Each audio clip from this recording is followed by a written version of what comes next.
ఓం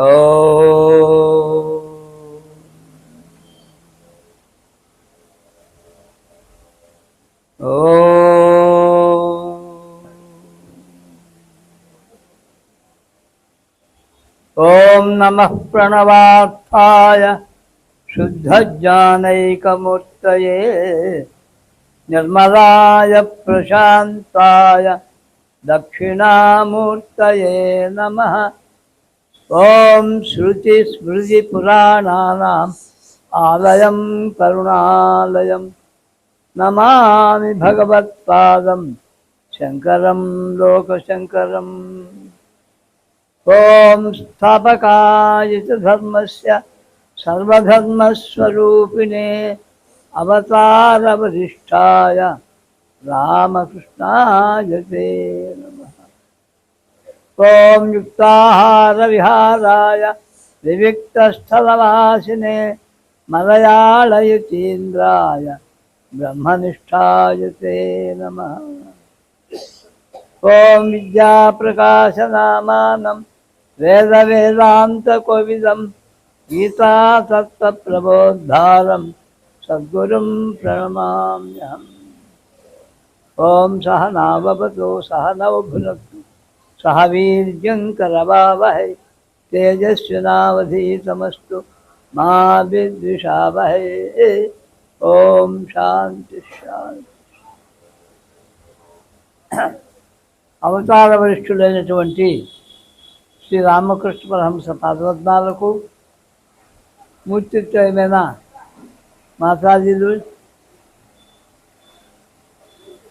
వివేకానంద స్వామీజీ ఈ మూర్తిత్వ పాదపద్మాల ప్రణామాలు. కుండేటి మహాత్ములందరికీ నమో నారాయణ. కేవలం మాటి మాటికి మా రామకృష్ణ సుబ్బరాయలు గారు రండి అని దానివల్ల ఈరోజు అలా చూసిపోవాలని వచ్చాను. ఇంతమంది మహాత్ములు ప్రఖండులు ఉన్నారు, వారి ఉపన్యాసాలు అనర్గళంగా ఉన్నాయి. అనేక సంస్థలు నడుపుతున్నారు. ఈనాడు బాల వికాస్ అంటే విద్యార్థులు, యువతులు, యువశక్తే ప్రపంచానికి భారతదేశ భవిష్యత్తు మూలం. యువశక్తుల గురించి వివేకానంద మంచి ఉపన్యాసాలు ఇస్తున్నారు. నాకు పరమ పూజ్యులు మరి నందానంద స్వామి వారు ఆంధ్రదేశంలో చాలా గ్రామాలకు బాపురాజు గారు నేను అందరిని తీసుకెళ్ళి ఈ పాటలు పాడించేవారు. యువశక్తి మీద ఆయన కొన్ని పాటలు రాయించి వివేకానందది పాడించేవారు, సినిమా వేయించేవాడు. ఆ విధంగా మనం ఉత్తేజపరిచారు. అటువంటి రామకృష్ణ సంస్థ ఈ చిత్తూరు జిల్లాలో మొట్టమొదటి సంస్థ.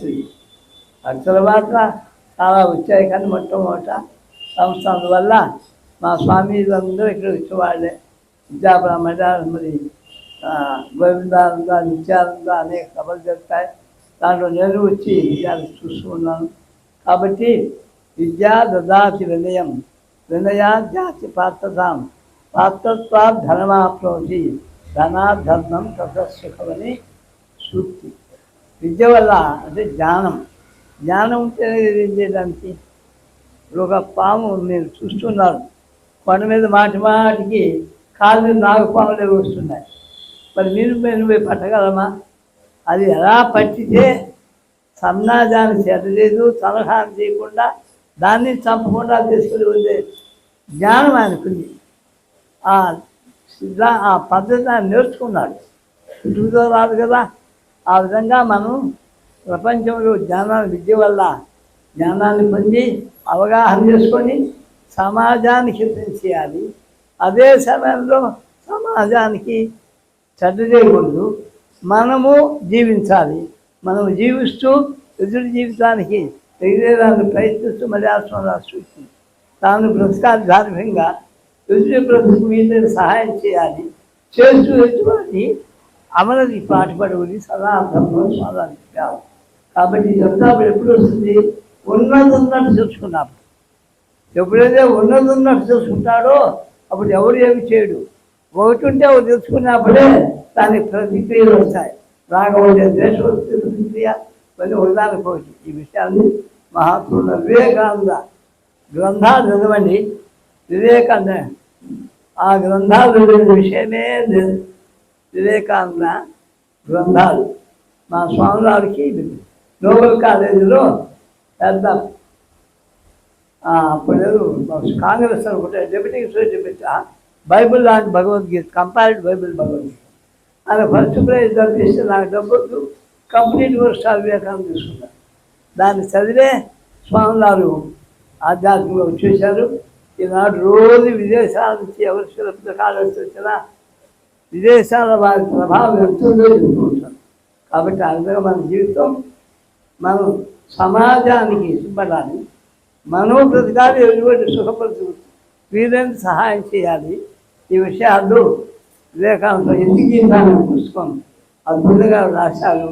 దాని ఇంట్లో తెలుసుకొని వారిని మీరందరూ కూడా బాగా మీ జీవితాల్లో విద్యార్థులు అభివృద్ధి కావాలి. యువకులు వస్తూ దేశ ఉన్నతికి సమాజ ఔన్నత్యానికి అదే పద్ధతిలో ఏ విధంగా ఇష్టపడతాయి అవన్నది పాటుపడకుండా మీరందరూ ఆ శక్తులు చదువుకొని తెలుసుకొని ఈ సమాజాన్ని నిజం చేస్తారని, మీ జీవితాలను బాగుపడతారని, ప్రపంచం సుఖశాంతంతో వర్ధిస్తుందని, దానికి సహకారం ఉంటుందని ఆశిస్తూ వారు పట్టుబట్టిన 2 మాటలు చెప్పాల్సి వచ్చింది.